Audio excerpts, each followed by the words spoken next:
Can I have the movie section, Papa? I want to see what's on tonight. I can tell you what's on tonight. Homework. Who needs it? You do. I saw your report card. You almost failed geometry, young lady. I think it's about time you learned a triangle is not necessarily a situation involving two men and a girl. Geometry's a big fat drag. Even Kathy's not good at it. She's a brain's brain. Right, Kath? Kathy, what are you reading? The Françoise Dupart book. You mean that 16-year-old French girl? She may only be 16, but she's really lived. No wonder it's #1 on the bestseller list. Good book? Marvelous, Uncle Martin. Pictures on the front of one of the magazines around here. Here it is.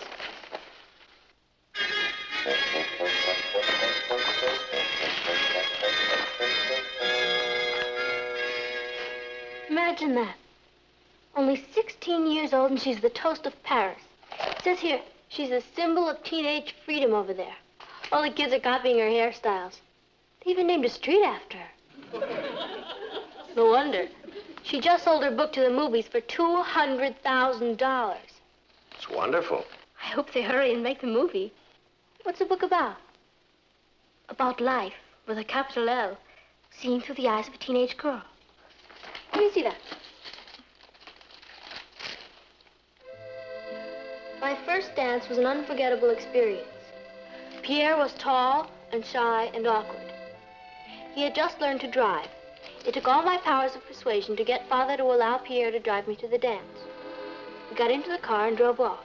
We had gone only a block when Pierre ran into a car that was turning the corner. In the other car was Father. Hey, that happened to you when Richard first got his car. Yeah, I know. I still have the bruises. This stuff is a bestseller? I can write stuff like this. You can write stuff like what? Like this Françoise Dupart. And there's no competition. There are no teenagers writing novels today. Oh, well, that may be true, That's but- why Françoise Dupart's book became a bestseller. Because she's a teenager. Patty, the critics don't care how old you are. It's what you have to say. I have a lot to say. What would you write about? Me. Life with a capital L. I've even got the title. I was a teenager. Writing requires a great deal of discipline. I mean, it would mean giving up dates, movies. I need a place to work where I can be completely undisturbed. I know. I'll work in the garret. The garret? I think she means the attic. Same thing. I don't think you can work up there, dear. It's dirty and dusty and a mess. Gee, that sounds like your room. Sounds perfect. After all, create, you must suffer.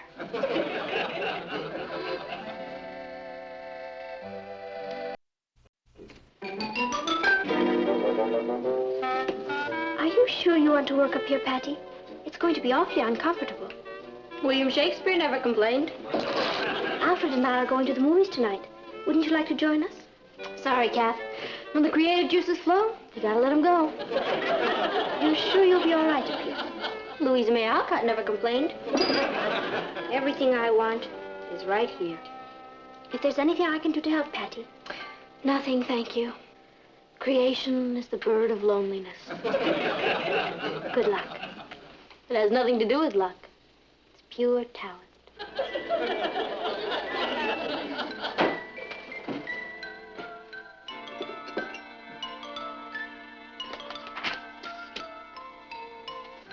I was a teenager. By Patty Lane. A teenager.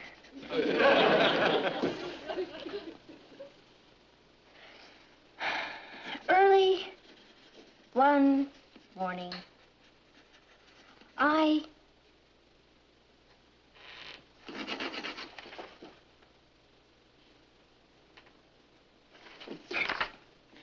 Early one afternoon,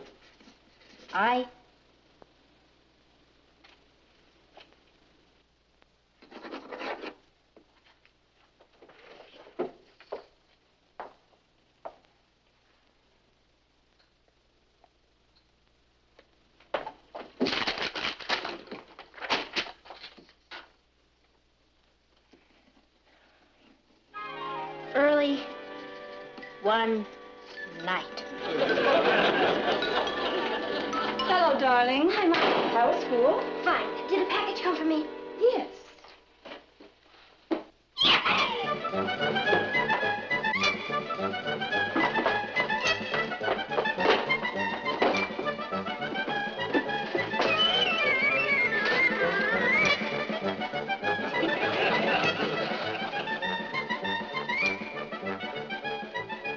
It's me. Jenny, I thought of you while I was driving here. Did you, Bernardo? What made you think of me? On the road was a sign that said, soft shoulders. Oh, Bernardo, you have the drollest sense of humor.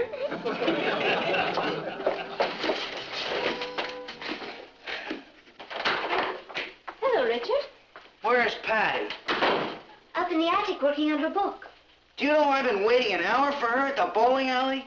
That's the third date she's broken in a row. Oh, she probably forgot about it. That's a fine excuse. Well, she's gonna have to choose. It's either her career or me. Did you say she was up in the attic? I don't think she wants to be disturbed. Well, she's gonna be.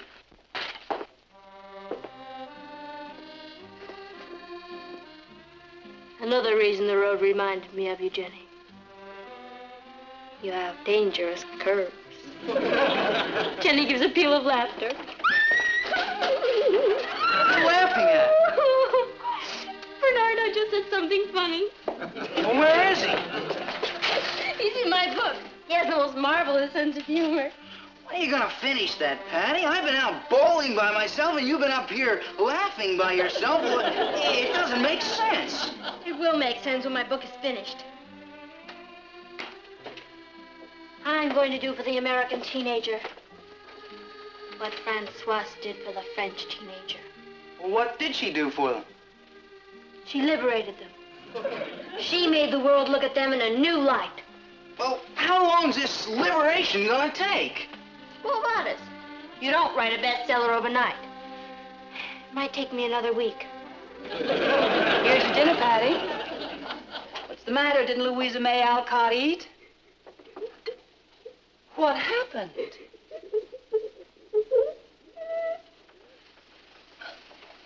I just murdered Reginald.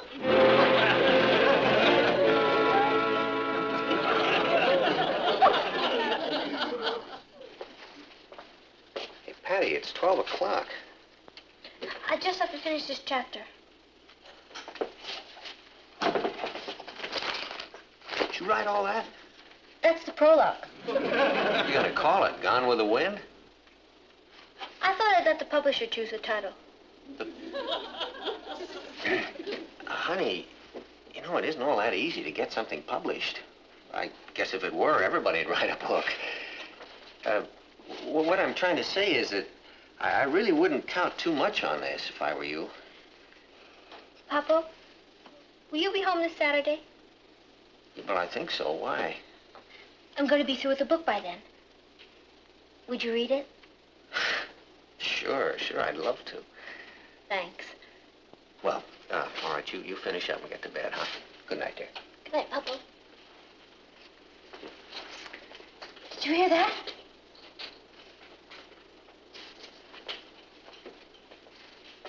Did I hear what? Stampede. Stampede. It started, Bernardo.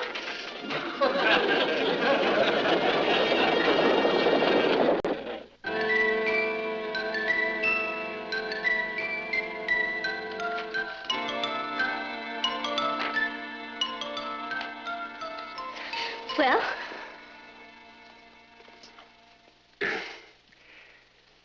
Patty, you know that I love you very much, don't you? You hated it. No, I didn't hate it. There's some good things in it. I just... You want my honest criticism? Of course. Well, honey, The first rule of good writing is to choose a subject you know something about. You mean it didn't seem authentic to you? Why? For one thing, you've never been a teenage nurse among the Pui Pui Indians in the wilds of the Mato Grosso. Edgar Rice Burroughs wasn't brought by a gorilla in Africa. You create with your imagination. Besides, I researched it. Yeah, well, that's not the same. Didn't you like the war scenes? Yes, I did. They were real and vivid and authentic. Do you mean that? I certainly do. I felt the same way about them the first time I read them 20 years ago. They made Hemingway famous. Oh, it may have a Hemingway flavor, but Yeah, I know. You were just researching. Well, what about the character of Jenny? She didn't come from Hemingway. No, I felt she was more like Joan of Arc, only braver. You hated everything. No, I didn't. Now, there were some really fine things in there. The things that were all your own, you know? In fact, for instance, the comedy scene was just wonderful. The comedy scene? During the big battle. Remember when the enemies were locked in, what was your phrase? In the throes of mortal and deadly anguish with their eyes caught in fierce combat. And then Jenny comes by with her first aid kit, and they take one look at her and stop fighting and start trying to date her. That wasn't a comedy scene. I see. No, but it's to show it to you. Oh, now, Patty, please, I'm sorry for taking up your valuable time. What happened? Oh, it was a disaster. Was the book that bad? It was a combination of Hemingway, Salinger, and Superman, only ungrammatical. It's easy for everybody to sit back and criticize. But I'll tell you this. There's going to be a lot of crow eating around here when my book gets published. Publishers. Repeat. Publishers. Publishers. Here we are. You're not going to send it to a publisher. What did you think I was going to do with it? Well, a lot of authors just put their first book away. They consider it a kind of training. They don't put bestsellers away. This has everything. Love, war, poverty, death, cooking recipes. I mean, you never read a book before where they actually gave you a cooking recipe right in the middle of a chapter, did you? No? Do you know what the bestsellers are? Cookbooks. And I've thrown it in for nothing. 6 of Mama's best recipes. Just wait. I'll show all of you.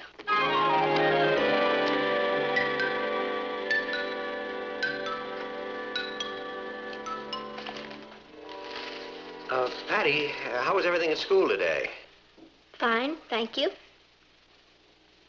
Are you feeling all right? Fine, thank you. Now, look, Patty, I know how sensitive the artistic temperament is, but you've had this Iron Curtain up for a week now. I told you I'm sorry if I've hurt your feelings. But if you're going to be an author, then you have to get used to criticism. Besides, I wasn't criticizing you. I was criticizing your book. Of course. I understand.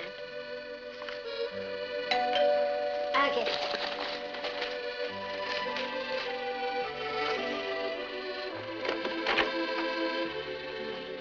Thank you.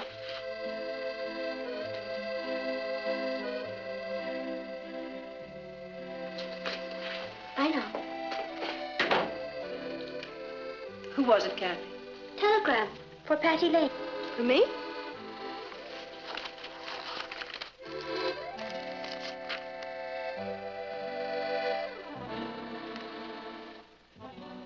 Is anything wrong?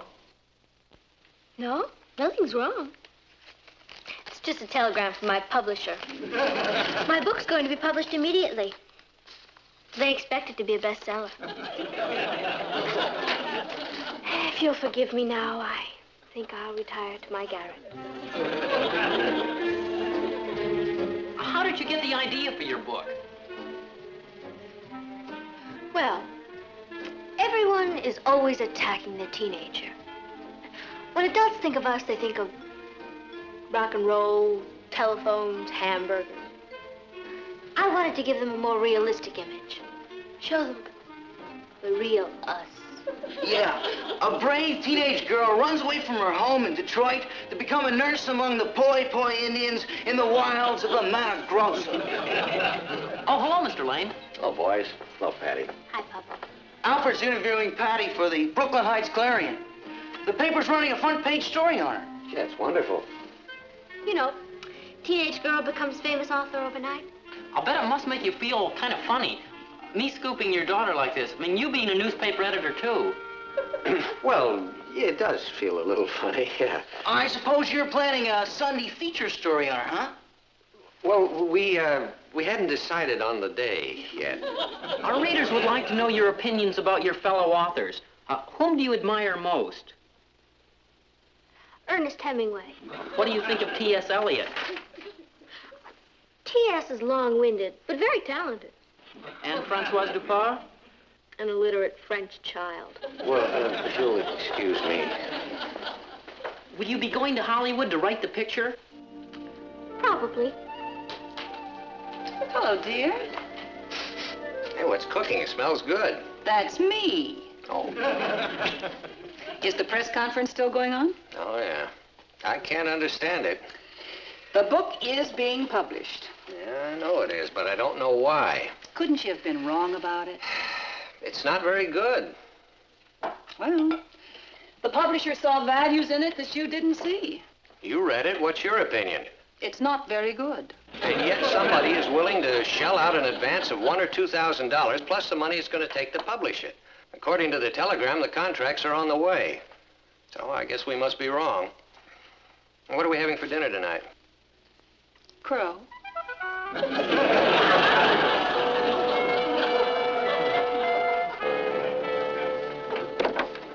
Good evening. My name is Blair of the Buyer Publishing Company. I wanted to meet Miss Patricia Lane. Oh, well, how do you do, Mr. Blair? I'm Patricia's father. Well, it's an honor, sir, an honor and a privilege. I always say more attention should be paid to the parents of talented writers. Behind every talented writer is a mother, a father, shaping them, molding them. Genius, I always say, is no accident. No. Well, I'm sorry, but Patricia is out right now. Oh, well, my fault, sir. I should have telephoned first, but I just happened to be in the neighborhood, and I did want to meet Patricia and to drop the contracts off. Well, you brought the contracts with you. Oh, yes. All she has to do is sign them. Come in, won't you? Yeah. This is my niece, Kathy. This is Mr. Blair, Patricia's publisher. How do you do?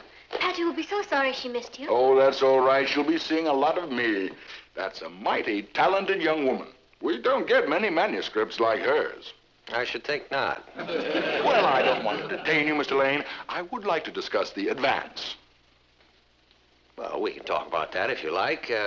What did you have in mind? Well, our usual advance is $1,500. $1,500? Well, yes, if that is satisfactory to her. Well, I'm sure that it would be. That's more than satisfactory. Mr. Blair, do you really feel Patty's book is going to be a bestseller? There's no doubt about it. That book has got everything.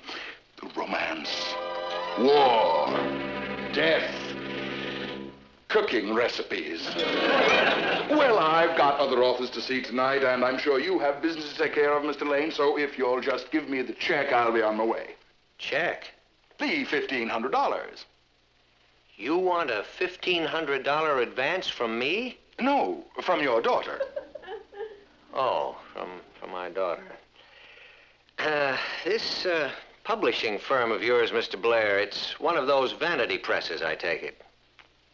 Well, I wouldn't call it that. I don't care what you call it. The point is that people pay you money to publish their books so they can see their name in print. Well, there's nothing wrong with that, Mr. Lane. And you'll publish anything that's submitted to you.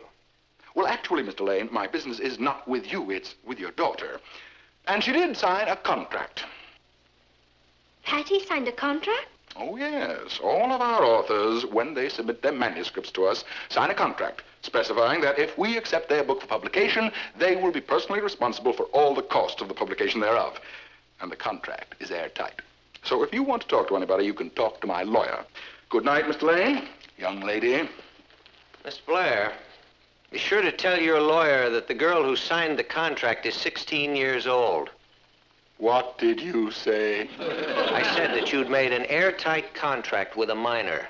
You mean a 16-year-old girl wrote that book? Well, Hemingway, Solinger, and Betty Crocker wrote some of it. I ought to sue you for wasting my time.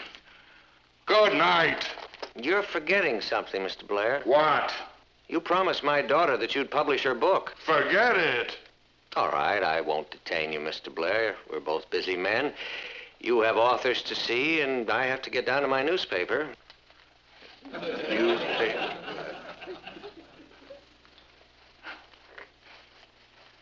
You wouldn't be, Martin Lane, would you? Yes? Not the managing editor of the New York Chronicle? Yes? Mr. Lane, the Vanity Press is a perfectly legitimate branch of the publishing business. We cater to people's dreams, people whose dream it is to see their novel in print. I'm aware of that. Yes, well, now I would not want to be unfair about this. Your daughter's book does have a certain naive charm to it. Well, I don't see any reason why we shouldn't publish it. At our expense, of course. I suggest a 10-copy press run. That way, Patricia will be satisfied, and she'll never have to know how big the edition was. Patty has a lot of friends. Well, all right, 25 copies. 50 copies. 100 copies. That's a nice round figure. Boy, Kathy, were you smart not to go? That movie wasn't released. It escaped. Patty, I want you to meet your publisher. This is Mr. Blair. Mr. Blair? Yeah, I can't tell you how excited I am. I've never been published before. How did you like the book? I sincerely feel that that book is one of the most unusual works we have ever handled. Françoise Dupont, je suis arrivée.